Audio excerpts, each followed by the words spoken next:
समाज सेवा एक चुनौती है। इस समाज सेवा में आप कैसे काम कर रहे हैं? क्या आपको कठिनाई भी हो रही? देखिए, हर काम के दो पहलू होते हैं। जब आप काम करते हैं तो वहाँ कहीं आपको अगर काम करने में लोगों का कोऑपरेशन मिलता है तो कहीं लोगों का विरोध भी झेलना पड़ता है। तो मेरा मानना है कि नेगेटिविटी को दूर करते हुए अगर हम हर पॉजिटिव चीज़ को ही एक्सेप्ट करके आगे बढ़ें तो कोई काम कठिन नहीं होगा। हाँ, कठिनाइयाँ आती हैं क्योंकि बदलाव 2 दिन में नहीं आता है। लोगों को अगर आप बदलने निकले तो पहले लोगों की तरह खुद को ढाल कर देखना पड़ता है। तो कठिनाइयाँ हैं, लेकिन समाज को बदलने के लिए उन कठिनाइयों से लड़ना है, चुनौती के तौर पे स्वीकार करना है और आगे बढ़ना है।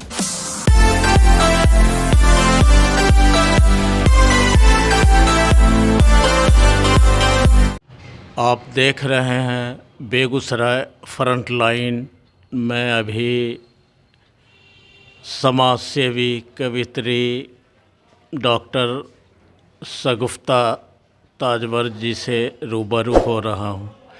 जानता हूँ इनसे ही इनकी कहानी, इनकी ज़ुबानी। अपने बारे में बताइए। बेगूसराय फ्रंट लाइन के सभी दर्शकों को सबसे पहले तो मेरा आदाब है, सलाम है, नमस्कार है, जो भी हो। ये एक बहुत अच्छा प्रयास है इस क्षेत्र में लोकल न्यूज़ को आगे लाने के लिए और लोगों को परिचित कराने के लिए। मैं डॉक्टर शगुफ्ता ताजवर बेगूसराय में एक कोचिंग जो सिविल सर्विसेज की तैयारी करवाती है उसकी संचालिका हूँ, और साथ ही एक NGO भी हमारा संचालित है जो कि गवर्नमेंट रजिस्टर्ड है। मैं शिक्षा के माध्यम से चाहती हूँ समाज को बदलना, क्योंकि एक शिक्षित समाज ही सब समाज होता है। मैं लगातार इस क्षेत्र में प्रयत्न कर रही हूँ और मेरा प्रयत्न है कि समाज के सभी वर्ग में शिक्षा के द्वारा एक बदलाव लाया जा सके, उन्हें आत्मनिर्भर बनाया जा सके, और हमारे लड़के और लड़कियाँ जो भी इस क्षेत्र में आ रहे हैं उन्हें एक अच्छी तैयारी देकर उन्हें उनके पैर पर खड़े होने, आत्मनिर्भर बनने में सहयोग दिया जा सके। और साथ साथ समाज में जो बहुत सारी अभी भी कुरीतियां हैं, मानसिक तौर पर लोगों के अंदर बदलाव नहीं आ पाया है, उन सब की दिशा में भी काम कर सकूं। खासकर महिला स्वास्थ्य, महिला शिक्षा, महिला के जो भी घरेलू हिंसा है उन जैसे मामले हों, इन सब में भी उन सब को अपनी तरफ से जितनी हो सके एक सहायता दे सकूं, उनका सहयोग कर सकूं और उनके लिए बात को आगे बढ़ा सकूं, रख सकूं और उनके लिए काम कर सकूं। समाज सेवा एक चुनौती है। इस समाज सेवा में आप कैसे काम कर रहे हैं? क्या आपको कठिनाई भी हो रही? देखिए, हर काम के दो पहलू होते हैं। जब आप काम करते हैं तो वहाँ कहीं आपको अगर काम करने में लोगों का कोऑपरेशन मिलता है तो कहीं लोगों का विरोध भी झेलना पड़ता है। तो मेरा मानना है कि नेगेटिविटी को दूर करते हुए अगर हम हर पॉजिटिव चीज़ को ही एक्सेप्ट करके आगे बढ़ें तो कोई काम कठिन नहीं होगा। हाँ, कठिनाइयाँ आती हैं क्योंकि बदलाव 2 दिन में नहीं आता है। लोगों को अगर आप बदलने निकलें तो पहले लोगों की तरह खुद को ढाल कर देखना पड़ता है। तो कठिनाइयाँ हैं, लेकिन समाज को बदलने के लिए उन कठिनाइयों से लड़ना है, चुनौती के तौर पे स्वीकार करना है और आगे बढ़ना है। आप IAS सिविल सर्विसेज कोचिंग की संचालिका हैं, तो आप कोचिंग बच्चों को पढ़ा रही हैं, शिक्षा दे रही हैं। तो इस कोचिंग के माध्यम से मुस्लिम जो अभी पिछड़े हुए हैं एजुकेशन में, बहुत नीचे हैं, तो उसमें क्या बदलाव करना चाह रहे हैं? देखिए, जहाँ तक समाज की बात है तो अगर बात पर्टिकुलर मुस्लिम धर्म की जाए तो हमारे समाज में आज भी बहुत ज़्यादा गवर्नमेंट जॉब की तरफ लोगों का लगाव नहीं नज़र आता है।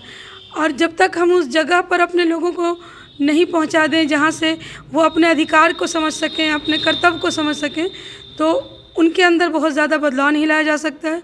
तो बस मेरा ज़रूरत जो है लोगों की वो है कि उनको उसके प्रति बताया जाए। गवर्नमेंट जॉब तो अलग चीज़ है, तालीम तो सबके लिए है। सब मैट्रिक पास हो, ग्रेजुएट हो, पोस्ट ग्रेजुएट हो, इसके लिए तो तालीम तो बहुत ज़रूरत है ना। तो इसके लिए आपका क्या प्रयास?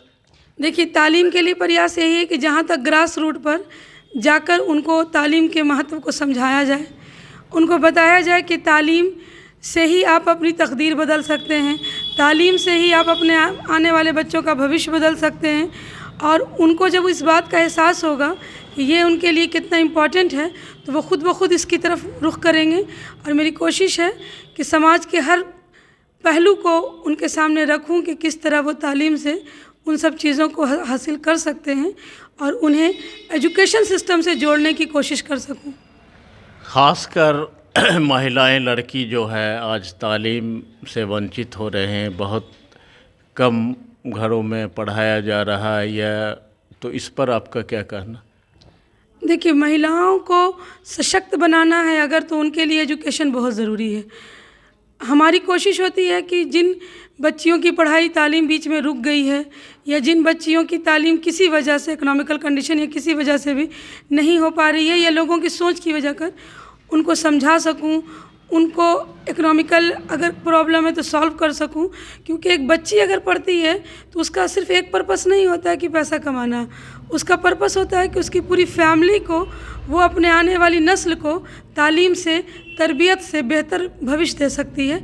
इसलिए लड़कियों के लिए हम लोगों को विशेष काम करने की आवश्यकता है और उसके लिए उनके लिए माहौल तैयार करना होगा जिसमें वो सेल्फ कॉन्फिडेंस के साथ आगे बढ़ सकें और हर चुनौती का सामना करते हुए एजुकेशन की मंजिल को प्राप्त कर सकें।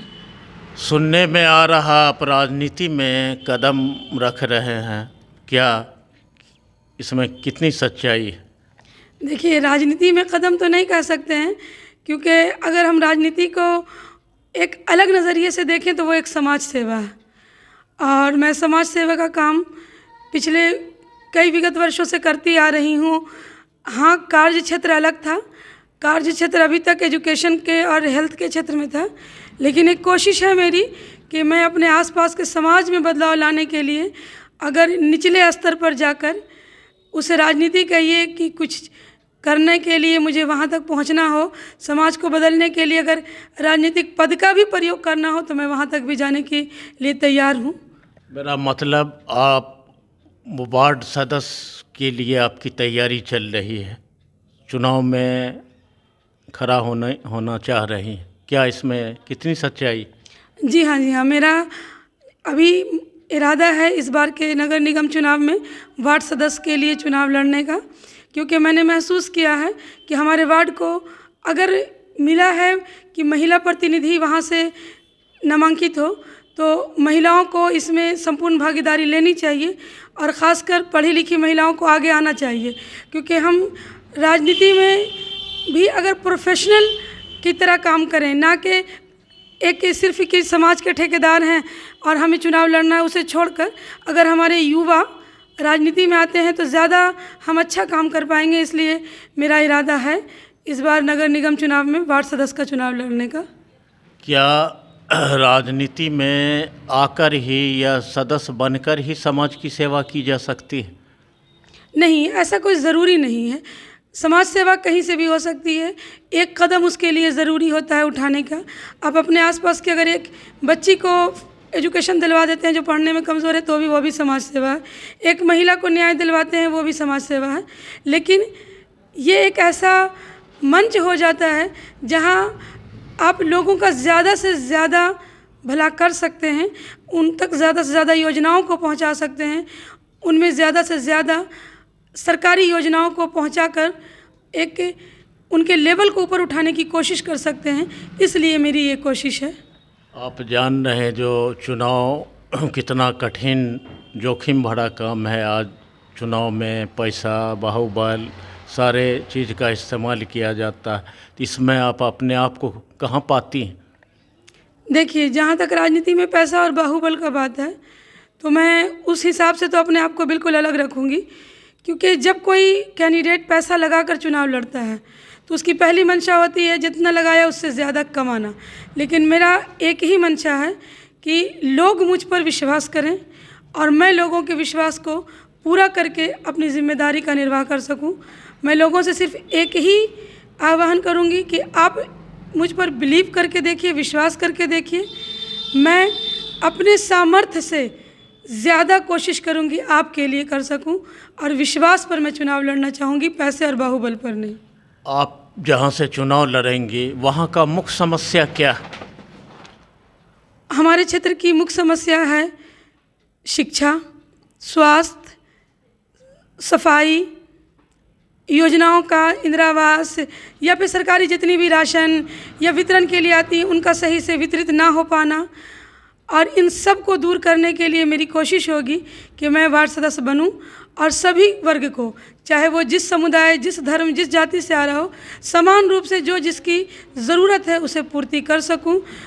अपने वार्ड में शिक्षा के स्तर को सुधार सकूं, स्वास्थ्य के स्तर को सुधार सकूं, साफ़ सफाई करवा सकूं और योजनाओं को घर घर तक जिनकी ज़रूरत है उन तक पहुंचा सकूं। यही मेरी सबसे पहली प्राथमिकता होगी। आप पढ़ी लिखी महिला हैं, क्या आप जो चुनाव में उतरेंगे तो महिलाओं के बीच आप जा रही हैं, महिलाओं से सरोकार रख रही हैं, महिलाओं के बीच आप जा रहे हैं जो मैं चुनाव में आ रही हूँ क्या? जी हाँ, बिल्कुल।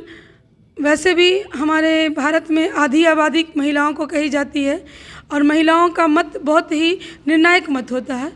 तो मेरा मानना है कि महिलाएं ही सबसे सही तरीके से अपने लिए क्या सही है क्या गलत है निष्पक्ष होकर सोच सकती हैं। इसलिए मेरा प्रयत्न है कि मैं अपने अभियान के साथ ज़्यादा से ज़्यादा अपने वार्ड की महिलाओं को जोड़ सकूं, उन्हें बता सकूं कि उनके लिए क्या सही है। और इसके लिए मेरा संपर्क लगातार हमारी समाज की सभी वर्ग की महिलाओं से बना हुआ है। मैं उन तक जा रही हूं, उन्हें बता रही हूं कि किस तरह अगर हम एक निष्पक्ष रूप से चुनाव में भाग लेते हैं और अगर मेरा चुनाव आप करती हैं तो मैं किस तरह आपके लिए काम कर सकती हूं और किस तरह हम अपने समाज को बदलने में एकजुट होकर काम कर सकते हैं। और ज़्यादा से ज़्यादा अगर हमारे समाज ने, हमारी व्यवस्था ने हमें दिया है महिला अधिकार कि ये सीट महिला का है, तो हम महिलाएं ही काम करके, ये ना हो कि महिला के नाम पर पुरुष काम करें। नहीं, महिला है तो महिला काम करें, हमारी सहयोगी महिलाएं हों, हमारे साथ जो हों वो महिलाएं हों और महिला के दम पर हम चुनाव लड़ें, इसकी मेरी पूरी कोशिश होगी। महिला पुरुष दोनों के दम पर चुनाव लड़ेंगे ना? बिल्कुल, लेकिन महिलाओं का भागीदारी सुनिश्चित होना भी ज़रूरी होगा। हम ऐसा ना हो कि पुरुष ने कहा वहाँ मोहर लगाना है तो वहाँ मोहर लगाएं। नहीं, अपने विवेक से निर्णय लें कि हमें मोहर लगाना कहाँ है, हमारे लिए कौन भला कैंडिडेट है और कौन हमारे लिए काम कर सकता है। ये निर्णय उनका भी होना चाहिए क्योंकि ये उनका अधिकार है। तो नीतीश जी का शराबबंदी को कितना आप सफल मानती हैं? नहीं, मैं नीतीश जी के शराबबंदी को सफल नहीं मानती हूँ। कागजी कार्रवाई होना और ज़मीनी कार्रवाई हकीकत में फ़र्क होता है। बिहार में आज भी शराब की खुलकर ख़रीद बिक्री हो रही है।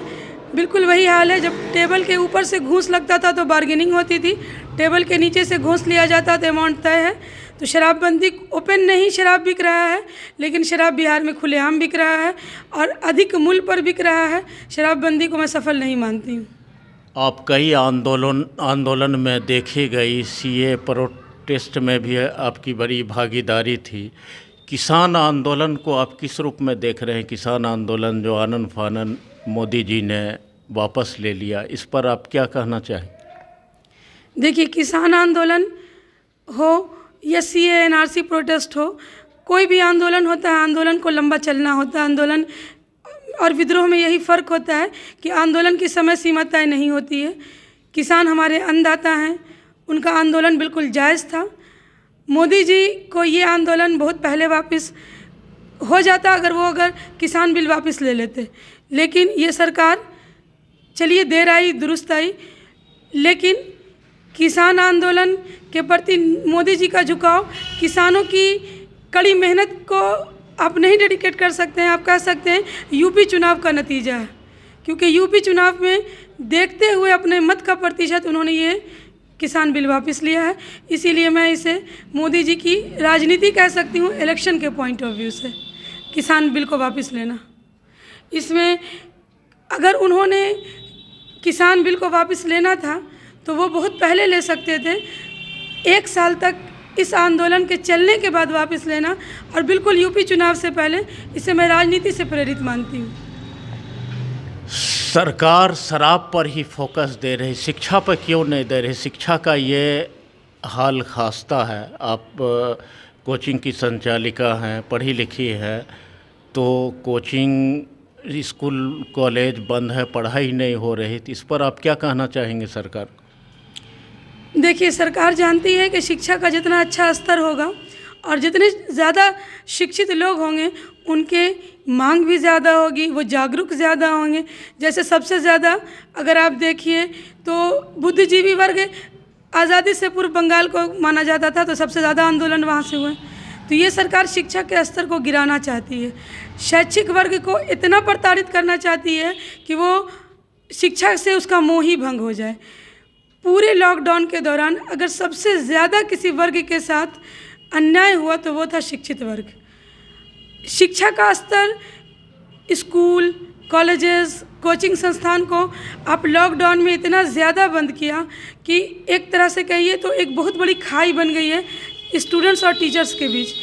बहुत सारे कोचिंग संस्थान हैं जो प्राइवेट थे, निजी थे, स्कूल हैं, वो आज दिवालिया हो गए, बंद हो गए। कारण क्या था? इतने लंबे समय तक के लॉकडाउन के बाद वो सर्वाइव नहीं कर पाए। सरकार से क्या मांग करेंगे आप, जो शिक्षा की स्थिति सुधरे, शिक्षा में बदलाव आए? सबसे पहले तो वो शिक्षा के स्तर को सुधारें। शिक्षा के स्तर का सुधार तब हो सकता है जब गुणवत्तापूर्ण शिक्षक का चयन करके वो स्कूलों में लाएं। शिक्षा का जो अभी पैटर्न है उसमें बदलाव चाहिए। आप जो बिहार बोर्ड है उसमें इंग्लिश विषय 10 बोर्ड के लिए सबसे पहले तो अनिवार्य कीजिए, कंपलसरी कीजिए। उसके अतिरिक्त है कि शिक्षा की गुणवत्ता पर ध्यान दीजिए, क्वालिटी दीजिए, क्वांटिटी मत दीजिए, क्योंकि क्वालिटी के बाद ही रिज़ल्ट होगा तो बच्चे आगे बढ़ने के लिए एक अनुभवी छात्र के रूप में उभरेंगे। और ख़ासकर जो बच्चे एजुकेशन हासिल कर रहे हैं उनके लिए अच्छे शिक्षण संस्थानों में जाने के लिए मार्ग को सरल कीजिए। उनके लिए फ़ीस की जो प्रावधान है उसमें छूट दीजिए।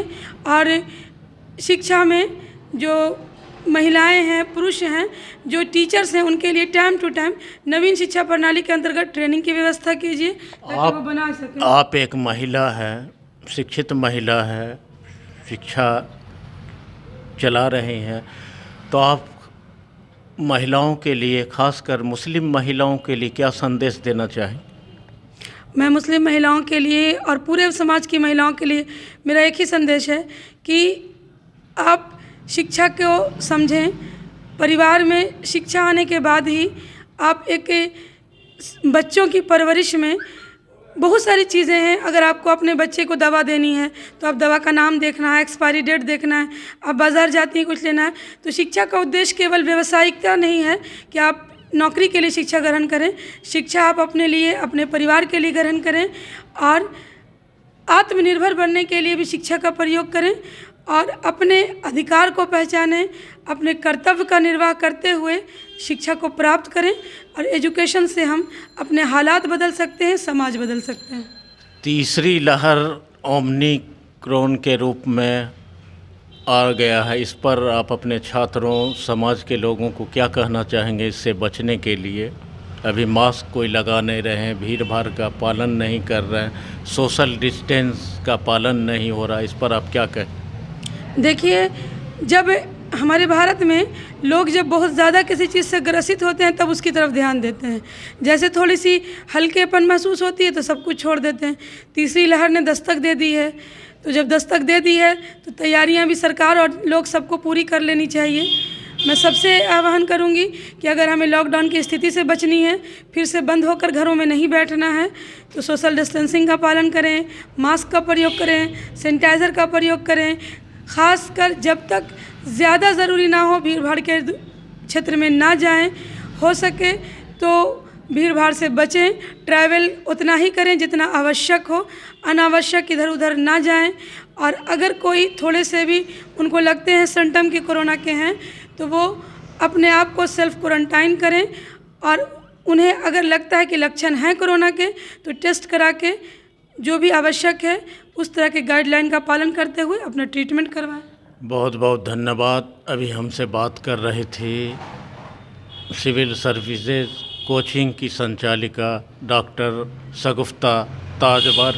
बेबाकी से अपनी बात सामाजिक मुद्दों पर, महिलाओं के मुद्दों पर बात रखी। बहुत बहुत धन्यवाद। मिलते हैं फिर अगले वीडियो में। नमस्कार।